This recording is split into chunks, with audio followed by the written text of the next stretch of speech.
In the Netflix documentary The Greatest Night in Pop, there was a recording of Harry Belafonte saying, quote, "The collective power of artists can be very impacting. If we all put our egos aside in the service of people in the world who are less fortunate, we're truly all one people.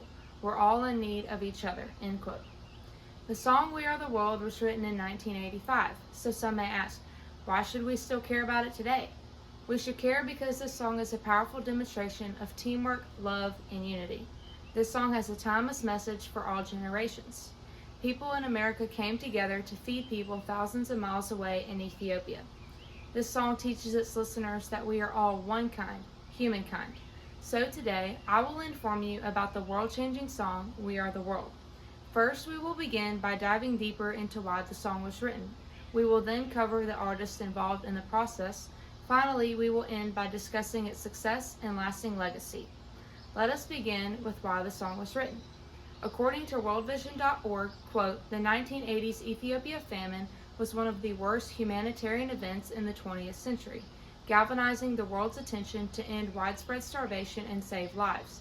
Ethiopia's food shortages and hunger crisis from 1983 to 1985 led to an estimated 1 million famine deaths, according to the United Nations," end quote. This website goes on to say that there were several causes of this famine, and it was the worst in the northern part of Ethiopia. In December of 1984, Band-Aid wrote Do They Know It's Christmas to raise money for Ethiopia. Britannica teaches us that singer, actor, and activist Harry Belafonte was inspired by Do They Know It's Christmas and wanted to create an American version. In the past, Harry Belafonte worked alongside Martin Luther King Jr. and served as one of King's, quote, most trusted confidants, end quote, as stated by the Smithsonian. Harriet Sternberg says in the documentary that, quote, "Much like civil rights needed to be amplified, Harry Belafonte felt that the issues of poverty in the world, certainly in Africa, needed to be told," end quote. Britannica also teaches us that Harry Belafonte got the project started by reaching out to Lionel Richie, who then sought out producer Quincy Jones, who then contacted Michael Jackson. Now that you know why the song was written, we will now learn more about the artists involved in the process of making this song a reality. To give you a note on the source, all of this information was learned or obtained from the documentary. With Lionel, Michael, Stevie Wonder, and Quincy Jones all committed to the project, the hunt began to recruit other American stars. The problem with trying to get all of these wildly famous and busy artists together was all of their conflicting schedules. Lionel and Michael had finished writing the song, and Lionel was planning on hosting the American Music Awards on January 28, 1985 in Los Angeles, California.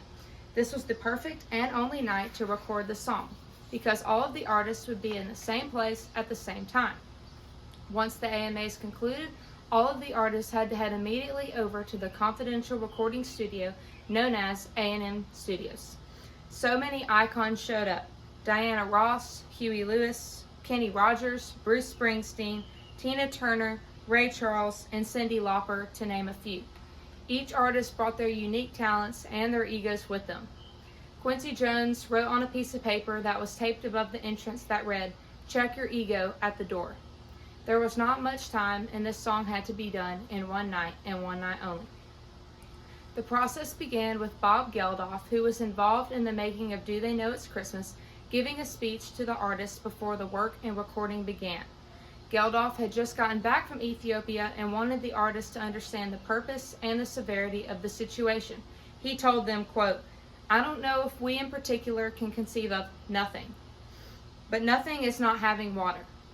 On some camps you'll see 15 bags of flour for 27,500 people. And you see meningitis and malaria and typhoid buzzing around in the air, and you see dead bodies lying side by side. And it's that we're here for. And I assume that's why we're all here tonight." With this in mind, Quincy Jones and the artists got to work. After many long hours of chorus and solo work, the song was finally finished. What was almost impossible became possible, and 3 months later, We Are the World was released. Now that you know more about the artists involved in the strenuous process, we will conclude by discussing the success and lasting legacy of We Are the World. Britannica states that, quote, "We Are the World became one of the best-selling singles in music history," end quote. Won 2 Grammy Awards, sold 800,000 copies in only 3 days, and raised $60 million.